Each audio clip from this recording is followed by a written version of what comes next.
everyone, hi guys, doing hope you're gonna have an awesome day today. If you do me a favor, hit that like and subscribe. Oh yeah, to go ahead, push the bell for notifications so you can get scoop my news upcoming videos.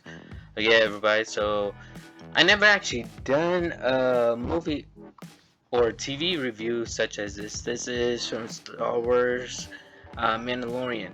Now, I've been binge watching and I've been watching all these seasons, these episodes. Finally, season 3 was able to actually come out after The Last of Us series actually came out on HBO Max. So, the thing is, I canceled my HBO Max's plan. I only have it left over till September 15th, I believe.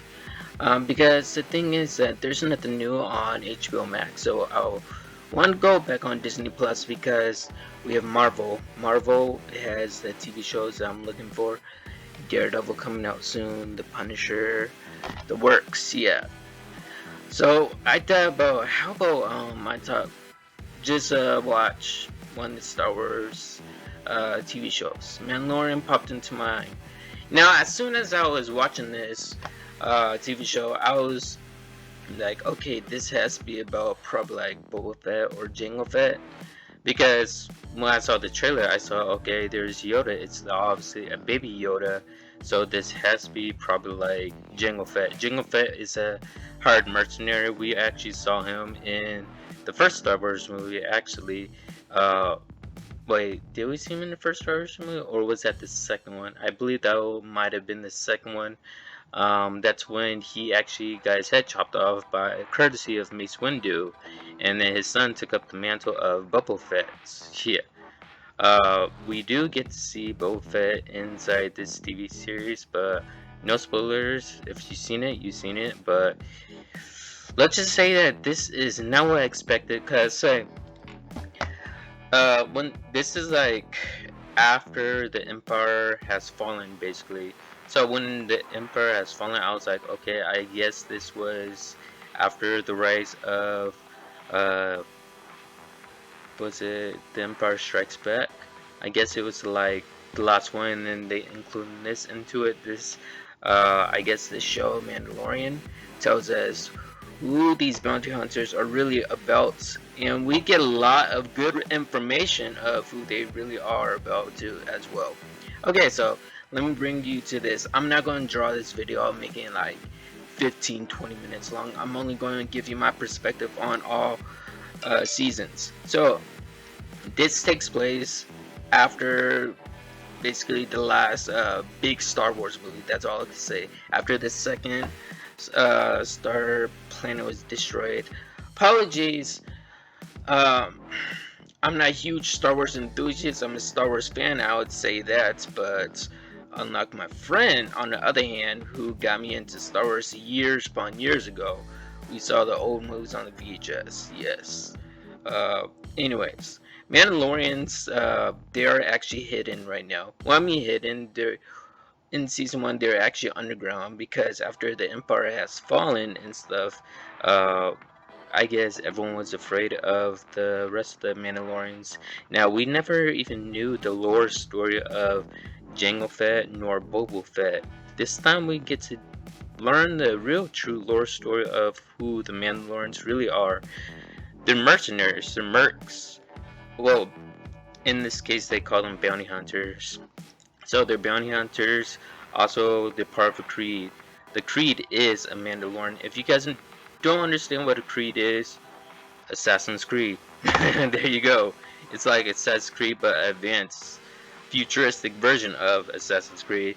It has all the moves, all the gadgets, and the weapon artillery is unmatched, and it's amazing. Like throughout this whole story, I thought that we were seeing the eyes of Boba Fett, but no, we weren't seeing the eyes of Boba Fett. This was long after Boba Fett's appearance. Now, our last appearance of Boba Fett, he was Aiden, I believe it was in Tatooine. No, he was Aiden in the side of the pit. This was Return of the Jedi, I remember this. Now, believe it or not, Boba Fett has fallen into the pit multiple times in the comic books and in the canons. Okay, I'll admit it. I'm a little more. I'm an enthusiast, Star Wars enthusiast, I'll admit it, but I still love Marvel and DC. Anyways, So in the comic books and in the canons, they said that Boba Fett has sunk into the mouth of the monster multiple times on multiple occasions. So when he was swallowed inside the mouth of the whole of the monster, I guess you could say, the Return of the Jedi. Uh, let's just say that he's still alive. He survived. How he survived? He is a tough son of a bitch, I can tell you that. That's how he survived, actually. Escaped out of the mouth of the beast multiple times. Now, the Mandalorian's code is they shall never remove their helmet. Now, if their helmet is removed by themselves, or if an enemy removes their helmet, then it's kind of dishonorable. So what they end up doing is you're not allowed to put that helmet on ever again. They're only allowed to take it off whenever they're like alone, like when there's no one around, or they'll end up, I guess, actually wearing the mask and being able to take it off around droids. Basically, it's fine around droids, just no living beings like creatures or humans. Basically, that's what I could say. Now, how he became, like, I guess, his guardian of a young Yoda, baby Yoda, that's what they call it. He's trying to find its natural origin species. Along the way, he has to protect it, and he has to kind of train it a little bit slowly. That's what he was told by the guild. One of the guild was basically, when you see the armor, the metal plates on the armor, that's his value he earns from the Imperial. Now the Imperial are a break off from the Empire. The Empire is no more. The Empire is dismantled. The Imperial are, let's just say that the guerrilla troops of the Empire Strikes Back. Like, they're small little warlord organization. That's what I could say. Still slightly familiar with the Empire area, but yeah, they're just called the Imperial because they're clone troopers. They're actually scouts. When I saw the scouts, I was like, alright, now we're getting somewhere. Like, because in the clone troopers, I love the scouts and their speeders. They're awesome. I love those people. They're just amazing, especially in Star Wars Battlefront games.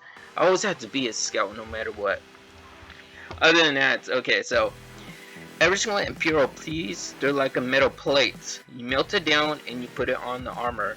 So once you keep on leveling up as a Mandalorian, like how many contracts and clients you receive, once you completed those missions, they only give you credits, or they give you Imperial metal.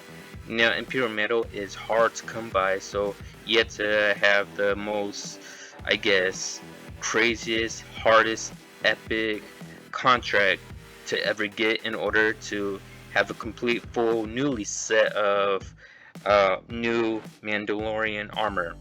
They call him Mando for short for Mandalorian. He's actually trying to find like his people. Actually, he did eventually find his people, and eventually we did find Boba Fett. Person who does play Boba Fett just never ceases to surprise me. He played in Spartacus as well. He played in the DC. Yeah, it's actually pretty cool and amazing. I like it. Other than all, I highly suggest you guys actually watch it, because not only is it entertaining, but Pascal, he plays in it. Pedro Pascal, he plays the role as a Mandalorian. The Last of Us, Joel Miller, Pedro Pascal plays the role as a Mandalorian. So they are smart, cunning sons of OBs. I could tell you that. They do have honor a code in life. Their code in life is, this is the way. That's their code. Well, and for the Assassin's Creed version, I guess you could say the creed is, we live in the dark and we protect the light. Somewhere along the lines like that for Assassin's Creed. It's like many different types of creeds. Basically, you get to hear a different little personal, different little reference, their little own models of life that they live by. It's actually pretty interesting to learn and know a little bit more about it. Also, Carl Weathers. Believe it or not, the last time I ever seen a movie of Carl Weathers, well, for me personally, I saw him like it was after, of course, after Rocky 4, but it had to be Predator with Arnold Schwarzenegger. Like, yeah, with Arnold and stuff. Oh yeah, that was actually an awesome movie, Predator. So that was the last time I ever saw Carl Weathers. So, like, I was wondering what he was doing. Now I found out that he's a bloody mercenary.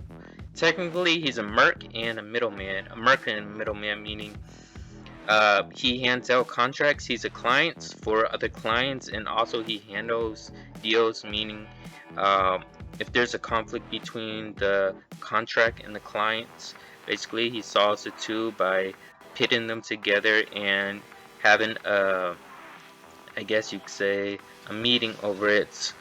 Uh, I would say a valet. It's kind of like a valet they will have between it and discuss the situation properly. But he is a cunning person as well. I gotta admit that for Merc and a middleman. Other than that, this was actually pretty well right. I'm gonna watch Ahsoka. Yeah, I will be watching Ahsoka, and I will be doing a review series of that as well. Probably for each episode I will be doing. Yeah. Look out for that. New series. Now that Disney Plus, I think I'm gonna look over the new series of episodes of what's new on Star Wars franchise. It's gonna be one hell of a rush, one hell of a ride. So the thing is that since Ahsoka is coming out, basically forget everything you've seen about the solo show Obi-Wan Kenobi, because that was a bunch of like BS. Like, just forget whatever you saw on that show and just watch Ahsoka, because Ahsoka will definitely tell you, detail the full on lore story of what happened, because Anakin Skywalker, Hayden Christian, yeah, Hayden is coming back as Anakin Skywalker. Like, he was Ahsoka's mentor inside the Clone Wars, which was pretty awesome, and now we're about to see him back on screen as Anakin Skywalker. I gotta admit, I think Anakin Skywalker is the most powerful, badass Jedi Knight there ever was. That's what I believe. Anyways, I digress. I'm going way too forward.